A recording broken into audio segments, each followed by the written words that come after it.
बिस्मिल्लाहिर्रहमानिर्रहीम। मैं हूं इंजीनियर खान और आप देख रहे हैं मेरा YouTube channel engineer Khan point. जिन लोगों ने अब तक मेरे चैनल को सब्सक्राइब नहीं किया उनसे मैं रिक्वेस्ट करता हूं चैनल को सब्सक्राइब करें, साथ ही साथ बेल के आइकन को ज़रूर दबाएं। तो आज का जो वीडियो है वो बहुत आम है, वो है आरसीसी स्ट्रक्चर के बारे में है। एक स्लैब का वो हम फाइंड करेंगे और उसका हम एनालिसिस करेंगे, ठीक है ना।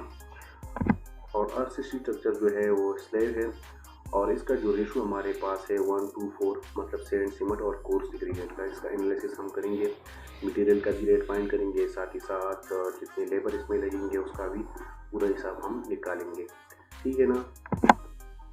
तो जैसे कि आपको पता है कि आरसीसी स्ट्रक्चर में कौन कौन से मटेरियल लगते हैं। आरसीसी स्ट्रक्चर में आपके पास लगते हैं ये मटेरियल, ठीक है ना। आपके पास यूज होता है स्टील, आपके पास होता है सीमेंट, सही है, और आपके पास लगते हैं जनाब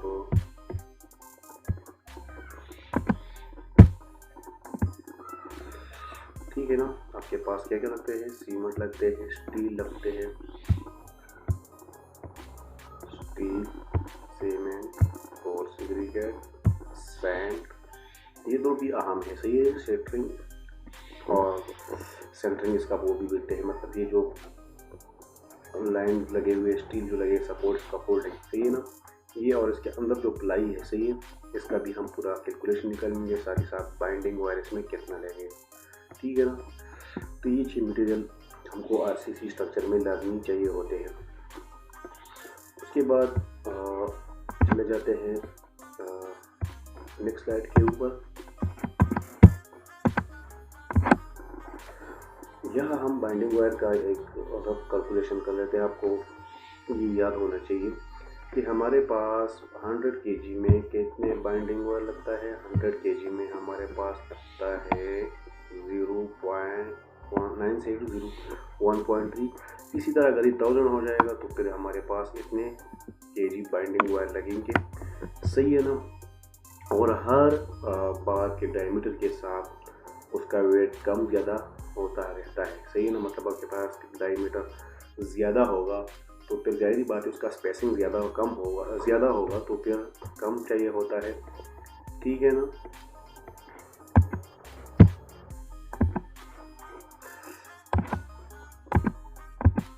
अब जो बार हम यूज़ कर रहे हैं इसमें वो 8 mm है, तो 8 mm बार, सही है।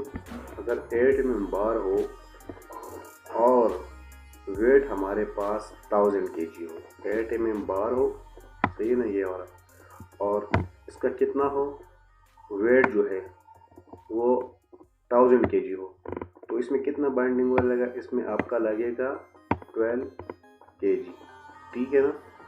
अगर आपके पास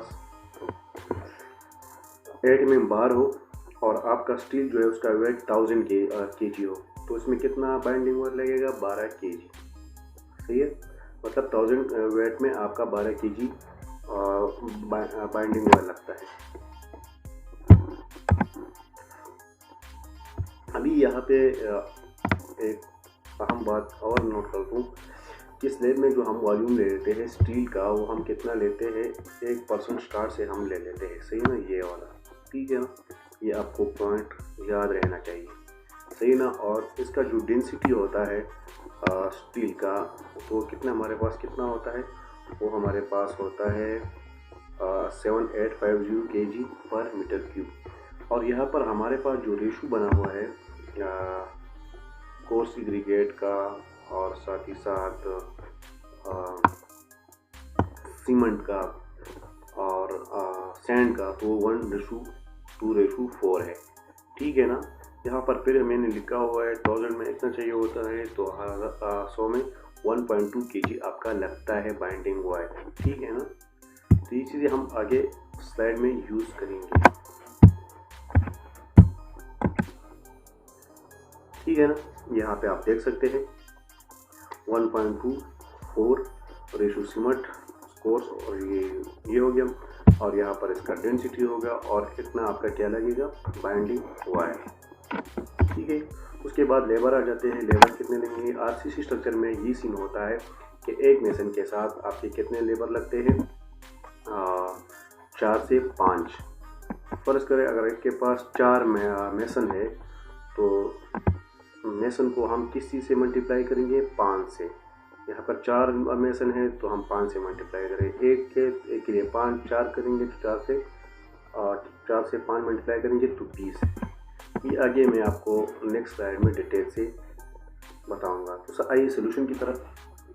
सोल्यूशन में पहला नंबर पर जो है वो हम स्टील क्वांटिटी फाइंड करेंगे। ये हमारे पास एक स्टील है और इसका डाया जो है वो 8 mm है, और जो हमारे पास स्लैब है, स्लैब का जो एरिया है वो वॉल्यूम है वो 10 मीटर क्यूब है। सही है ना, वो 10 मीटर क्यूब RCC है। सही ना, स्लैब है। तो हमने ऑलरेडी पहले मैं आपको बताया कि 1% आप टोटल वॉल्यूम आप उसका स्टील लेंगे, तो स्टील का जो वॉल्यूम है आप वो निकालेंगे 10 मीटर क्यूब के लिए। तो 10 डिवाइडेड बाई 10 हो गया, मल्टीप्लाई 1% इसका हम निकालेंगे, 100 से डिवाइड करेंगे तो ये हमारे पास क्या आएगा, 1/10 मीटर क्यूब। आप डेंसिटी स्टील हम फाइंड करेंगे। सही है ना, ये वॉल्यूम हो गया। अब हम डेंसिटी फाइंड करेंगे। डेंसिटी आप का फार्मूला है मास पर यूनिट वॉल्यूम। तो डेंसिटी का वैल्यू भी हमें ऑलरेडी हमने बताया पिछले स्लाइड में कि हमारे पास कितना होता है 7850। ये वैल्यू वहाँ से आया हुआ है। सही ना, डेंसिटी जो स्टील का वो 7850 है। और हम किस चीज़ पे डिवाइड करेंगे, वॉल्यूम पे इसको डिवाइड करेंगे। सही ना, तो वॉल्यूम हमारे पास ये इधर इसके साथ डिवाइड में है तो इधर चले जाएगा। सही है ना, हम मास फाइंड कर लेंगे सिंपल। इसको हम जब कर लेते हैं तो हमारे पास कितना आ जाएगा, 785 kg। ये हमारे पास स्टील का क्या आ गया, डेंसिटी।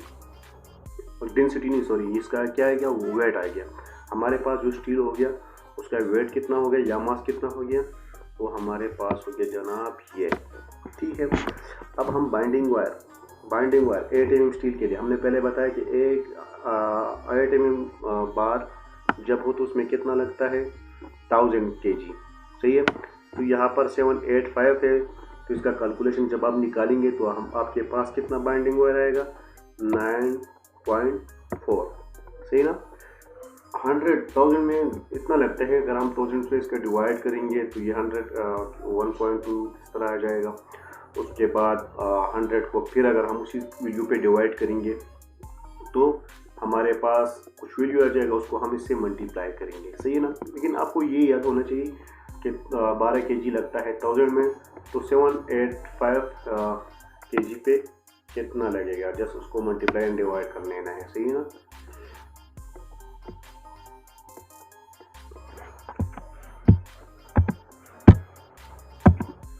अभी आते हैं सैंड, सीमेंट और कोर्स एग्रीगेट का। एरिया हमारे पास कितना था, 10 मीटर क्यूब। ट्राई वॉल्यूम हम निकालेंगे 1.52 मल्टीप्लाई बाई 10। अभी 1.52 आपको पता ही है, हम जब इसमें वाटर ऐड करेंगे तो उसका वॉल्यूम कम हो जाएगा, तो हम 1.2 फैक्टर एक्स्ट्रा फैक्टर ले लेते हैं। सही है ना, ये कांस्टेंट वैल्यू है। जब भी आप ड्राई वॉल्यूम निकालेंगे तो आपने वहाँ पे 1.52 वैल्यू डालना होगा। और एरिया हमारे पास कितना है, 10 है, तो ये हमारे पास कितना बन गया ड्राई वॉल्यूम, 15.2।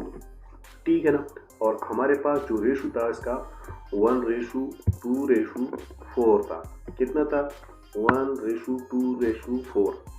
ये हमारे पास सैंड, सीमेंट,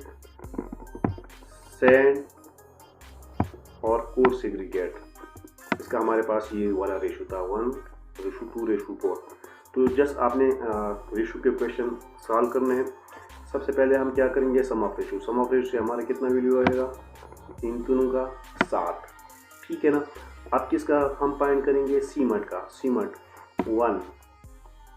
1 इसमें रेशो है 1 सीमेंट। सही है, 1 डिवाइड बाय 7 मल्टीप्लाइड बाय 15 जो टोटल है। सही है ना, तो हमारे पास सीमेंट का कितना यहाँ मीटर आएगा ये। इसी तरह 2 सैंड का है, 2 डिवाइड बाय 7 मल्टीप्लाइड बाय 15। इसी तरह 4 divide by 7 multiply by, just आपने क्या करना है, आपने करना क्या है, आपने जस्ट रेशो के क्वेश्चन की तरह इसको सॉल्व करना है। ठीक है ना, ये आपने जस्ट क्या करना है, क्वेश्चन सॉल्व करने हैं रेशो का। ठीक है ना, उसी तरह ही है।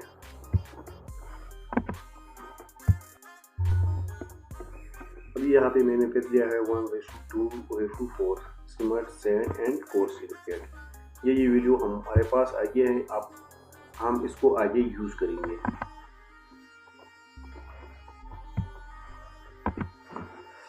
अभी हम डिस्क्रिप्शन लेते हैं। मटेरियल सीमेंट का ये आ गया, इसको बैग में किस तरह कन्वर्ट करने हैं ये मैं आपको थोड़ी देर बाद में बताता हूँ। इस तरह सैंड का वीडियो हमने जो पिछले निकाला वो लिख कर इसके साथ एग्रीगेट और इसके साथ स्टील बाइंडिंग वायर ये हमने लिख के यहाँ तक, सही है ना, यहाँ तक इसके वीडियो हमने लिखे हैं, यहाँ तक जो पिछले हमने पॉइंट किए हुए, सही है ना। अभी जो है ये वाला जो 5% है ये मैं आपको बताने जा रहा हूँ और बैग में सीमेंट को किस तरह कन्वर्ट करना है, ठीक है ना। यहाँ पर आपको नजर आ रहे हैं बैग्स। तो एक बैग में हमारे पास कितने केजी सीमेंट होता है, 50, ठीक है ना। और ये इस तरह भी कहते हैं 0.347 मीटर पर क्यूब में होता है, कितना, 0.0347, ठीक है। तो आप अगर 2.17 को 0.73 में डिवाइड करेंगे तो आपके पास कितना आ जाएगा, आपके पास आ जाएगा जनाब 62 मैं थोड़ा मेजर कर लेता हूँ, तो आपके पास आ जाएगा 62.4, ठीक है ना। 1 मीटर क्यूब में इतना होता है, तो 2.17 में कितना होगा, इसको हम डिवाइड करेंगे तो हमारे पास 62 आएगा। तो हम कितना बैग यहाँ पर ले लेते हैं, यहाँ पर हम ले लेते हैं 63, सही है ना, कितना 63 हम यहाँ पे लिख देंगे। कितने बैग लगेंगे, 63। अभी एक बैग का रेट क्या है, पर अगर 400 है तो 63 के साथ मल्टीप्लाई करेंगे। इसी तरह सैंड का पर मीटर क्यूब रेट इतना है और इतना सैंड है और पर मीटर में हमारे पास कितना लगता है, इसको हम मल्टीप्लाई करेंगे। इसी तरह इस वाले को इस तरह मल्टीप्लाई करेंगे, स्टील को भी इसी तरह मल्टीप्लाई करेंगे केजी के साथ, और तो हमारे पास टोटल ये वैल्यू आ जाएगी। जब टोटल ये वैल्यू आ जाएगी तो उसके साथ 5% शटरिंग का प्लाई का जो कॉस्ट है वो हम ऐड करेंगे, उस पर जितना खर्चा आएगा, ठीक है ना। तो उसके साथ हम जब 5% लगा देंगे तो हमारे पास ये आ जाएगा। एक वैल्यू ये हो गया, एक वैल्यू अब ये हो गया, सही है। आगे हमने क्या करना है, नेक्स्ट साइड की तरफ जाते हैं। ये दो वैल्यू आपने याद रखने हैं। अभी लेबर इसमें बाकी रह गया, मटेरियल का हो गया, ठीक है। तो लेबर मैंने आपको पहले ही बताया कि क्या होता है इसमें। लेबर यहाँ पर कितने लगेंगे, अभी मेसन 4 है, तो लेबर कितने लगेंगे, लेबर आपके लगेंगे यहाँ पर मेसन कितने चाहिए, 4, तो लेबर आपके कितने लगेंगे, 20। अभी हम किस तरह फाइंड करते हैं कि इसमें 4 मेसन लगेंगे। तो एक मिस्त्री जो होता है ना, एक मेसन, तो 10 मीटर क्यूब काम करता है, कितना, 10 मीटर क्यूब एक दिन में करता है, सही है। और ये हमारे पास एक लेबर जो होता है ना, एक मेसन जो होता है वो 3 मीटर क्यूब काम कर देता है आरसीसी का। तो हमारे पास 10 एरिया कितना था, 10 था, एरिया हमारे पास 10 था। तो 10 को हम 3 पे डिवाइड करेंगे, मतलब एक मिस्त्री के हिसाब से, एक मेसन के हिसाब से, तो हमारे पास 3.3 मेसन आ गया, ठीक है ना। तो यहाँ हम क्या लेते हैं, 4। और लेबर हम किस तरह लेते हैं, आपको पहले बताया, आरसीसी में एक मेसन के पास 5 लेबर होने चाहिए। तो यहाँ पर 4 है, तो 4 को हम मल्टीप्लाई करेंगे, 2 हो गया, 20 हो गया। इसी तरह हम 2 बेसिकली ले लेते हैं, एक ऊपर लेबर वाले के साथ और एक कारपेंटर वाले के साथ, ठीक है ना। इसी तरह एक बारबेंडर जो होता है ना, एक बारबेंडर वो कितना काम करता है, दिन में कितना बाइंडिंग कर देता है, बार बेंड करता है, 100 केजी। अब हमारे पास यहाँ पे कितने हैं, यहाँ हमारे पास 785 केजी है। तो इसको अगर हम 100 से डिवाइड करेंगे तो ये हमारे पास 7 पॉइंट समथिंग आ जाएगा। मतलब हम यहाँ पर कितने ले लेते हैं, 8, और उतने ही लेबर हम कारपेंटर के लिए ले लेंगे, ठीक है ना। यहाँ तक क्लियर हो गया। आपने फिर क्या हिसाब लगाना है, आपके एरिया में जो भी रेट चल रहा है उसी हिसाब के मेसन को कितने देते हैं, लेबर को कितने देते हैं, पेस्टी को कितने देते हैं, कारपेंटर को। तो ये जो वैल्यू है हमने डाली उसको मल्टीप्लाई किया, एक वैल्यू आप हमारे पास ये आ गई, ठीक है ना। अब आप उसको तीनों को प्लस करेंगे तो आपके पास टोटल जो रेट था वो फाइंड हो जाएगा। अगर आप मज़ीद इसमें चीज़ें ऐड करेंगे जैसे कि 1%, 1.5% वाटर चार्जेस और कॉन्ट्रैक्टर वगैरह टैक्स वगैरह, वो निकाल के वो भी आप साथ में ऐड कर सकते हैं। अगर नहीं है तो कोई ज़रूरत भी नहीं है, ठीक है ना। तो ये था आज का टॉपिक। ये हमने पूरा जो निकाला ना एक दिन, अगर आप यहाँ पर एक मेसन लगाएंगे तो फिर आपके कितने बिलिंग लगेंगे। ज़ाहिरी बात है जब एक मेसन लगाएंगे तो उसके साथ लेबर भी कम हो जाएंगे, इसके साथ पेस्टी भी कम हो जाएंगे, कारपेंटर भी क्या काम हो जाएंगे। 8 दिन में अगर एक हम लगा देंगे तो फिर 8 दिन तक चला जाएगा, ठीक है ना। वीडियो देखने का शुक्रिया, चैनल को सब्सक्राइब करें, साथ ही साथ बेल के आइकन को ज़रूर दबाएं।